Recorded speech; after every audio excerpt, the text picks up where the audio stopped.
문제 아닙니까? 더구나 작년 PD 수첩의 그 프로에 갖가지 거짓말이, 갖가지 범죄적 편향 수법이 다 등장했지만은 내가 아직까지 기억하고 있는 것은 이런 이야기를 했습니다.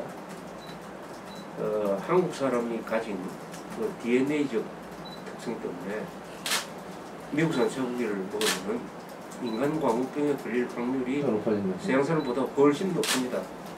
그리고 또 이상한 전문가를 등장시켜가지고 한국 사람이 한국 사람과 결혼해서 태어난 아기는 더 높아집니다. 이런 이야기를 했습니다. 나중에 드러난 사실이지만 그런 논문이 존재하지도 않아요. 네. 또 그런 해석을 할 수 있는 요만큼 여지도 없었습니다. 아니 이거는 한국 사람은 에이즈에 걸릴 확률이 높은 유전자를 갖고 있습니다.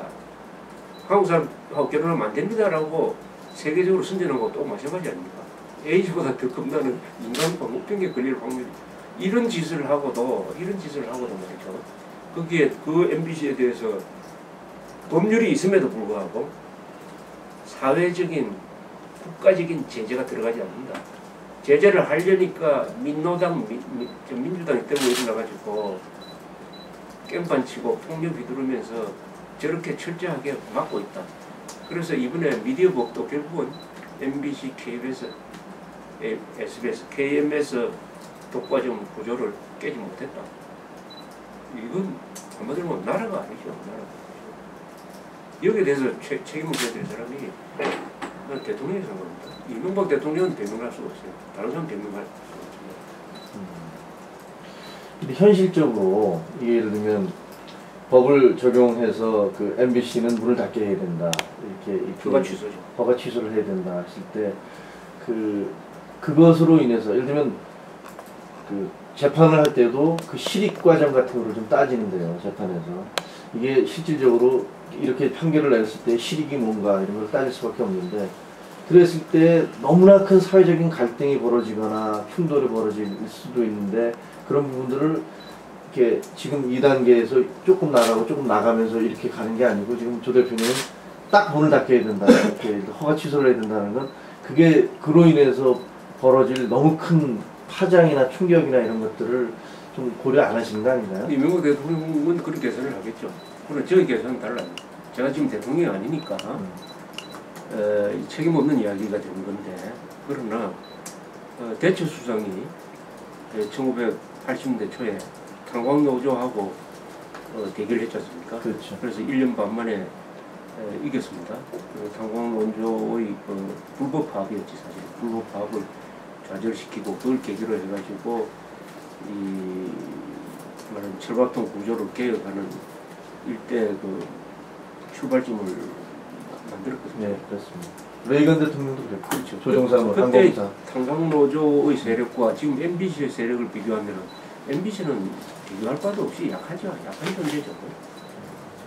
MBC 종사원들 뭐 다 합쳐서 한 4,000명쯤 되는 겁니다. 그리고 무엇보다도 법을 어기고 있는데 거짓말을 하고 있는데 언론기관이 아닙니까? 언론기관이 법을 어긴다, 거짓말을 한다, 반성하지 않는다 하는 데 대해서 이명박 대통령은 법을 집행할 권한이 있습니다. 이명박 대통령이 동원할 수 있는 힘이 얼마나 많습니까? 100만 공무원을 지휘하는 사람은 아닙니까? 군 통수권자 아닙니까? 그런데 뭐가 겁이 납니까? 그리고 진실과 거짓의 대결인데 권력을 가진 사람이 질 수가 있습니까? 4,000명입니다. 저는 제일 좋은 방법은 허가 취소를 해가지고 4,000명이 실직자가 되는 것이 5천만이 말이죠. 이렇게 스트레스를 받으면서 정신적으로 고통받는 것보다는 나은 거 아닙니까?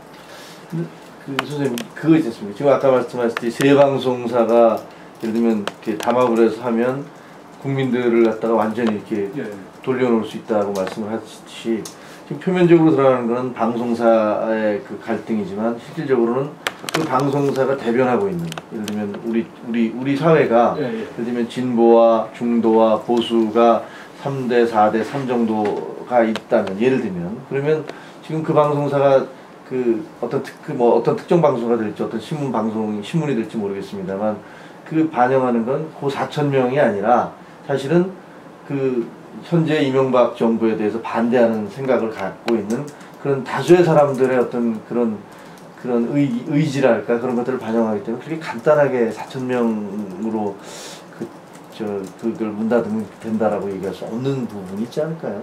현실에서는. 그러니까 이걸 통해서 대처가 한 게 바로 아닙니까? 탄광노조와의 대결을 통해서 전체 건전한 영국 시민들을 교육한 거 아닙니까?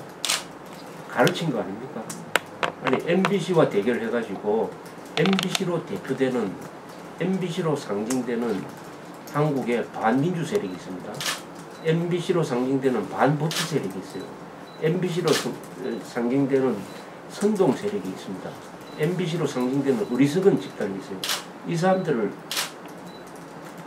교육하는 거죠. 또 이 사람들을 약화시키는 거죠. 이 사람들을 고립시키는 거죠.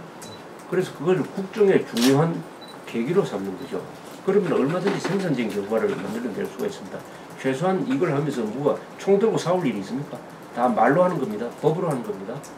이 자체가 굉장히 중요한 국정의 생산적이고 긍정적인 계기가 되는 거죠. 근데 그걸로 삼는 사람은 위대한 대통령이 되는 거고, 그걸 피하려고 하면은 이명박 대통령은 그걸 피하려고 하니까 다른 여타 부분에서 굉장히 좋은 일을 하면서도 제대로 지금 대접을 못 받고 있는 거 아니겠습니까? 그래서 위대한 대통령은 다른 대통령이 아니라 상식적인 일을 하는 사람이 위대한 대통령이에요. 천재적인 일을 하는 사람이 위대한 대통령이 아니고, 대통령이라는 것은 국민들이 상식적이라고 생각하면 사실에 입각해서 그다음에 법에 맞춰가지고 법대로 하는 사람이 위대한 대통령인데, 사실은 그런 사람이 많지는 않죠. 더구나 이 대중민주 사회에서. 촛불 시위에서 한 가지만 더 여쭤보겠습니다. 그 촛불 시위 때 어쨌든 꽤 많은 사람들이 거기 이렇게 참석하지 않았습니까? 참여하고 촛불을 어떤 사람들은 축제처럼, 저도 사회부 에디터였기 때문에 거의 매일 현장에 나가서 밤새 지켜보기도 하고 그랬는데요. 그걸 보면 그 참석한 사람들에 대해서는 어떻게 생각하십니까? 예를 들면 어떤 정치적인 목적을 가지고 그거를 모빌라이즈, 조직화하고 동원화하고 또 폭력 시위를 벌이고 청와대로 가서 진격하자고 외쳤던 그런 사람들 말고, 일반 시민들로 참석했다가 그 폭력화해야 될 것 같으면 이제 그냥 가버리고 그런 사람들도 꽤 아마 보면은 95% 정도는 그거, 나머지 몇 퍼센트가 폭력을 행사한 사람들인데, 그분들로서는 자기들은 어떻게 건강권에 대한 위험 이런 것들, 더구나 이제 방송에서도 그렇게 얘기를 하고, 지금 대통령도 보면 딱 떨어지는 말을 안 해주는 것 같고, 그랬을 때 당연히 그걸 항의하고 자기의 어떤 거부 의사를 표시할 수 있는 그런 건 아닙니까?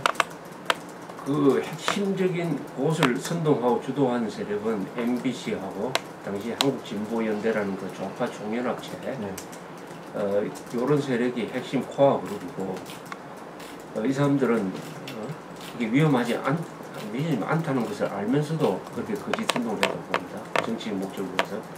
그 다음에 그게 속은 사람들 많죠.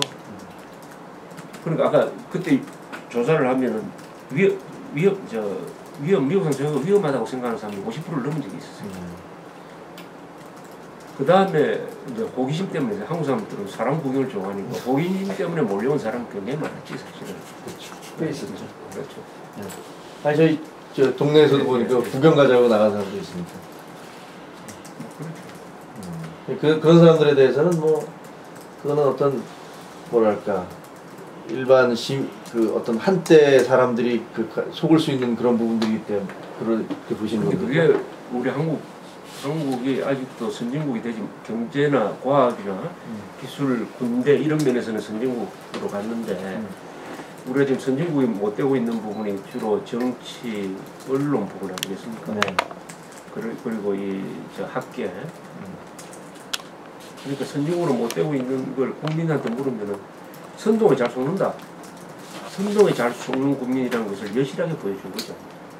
아무리 KMS가 그렇게 선동을 하더라도 일본 사람은 안 속았을 것입니다. 우리 일본 사람한테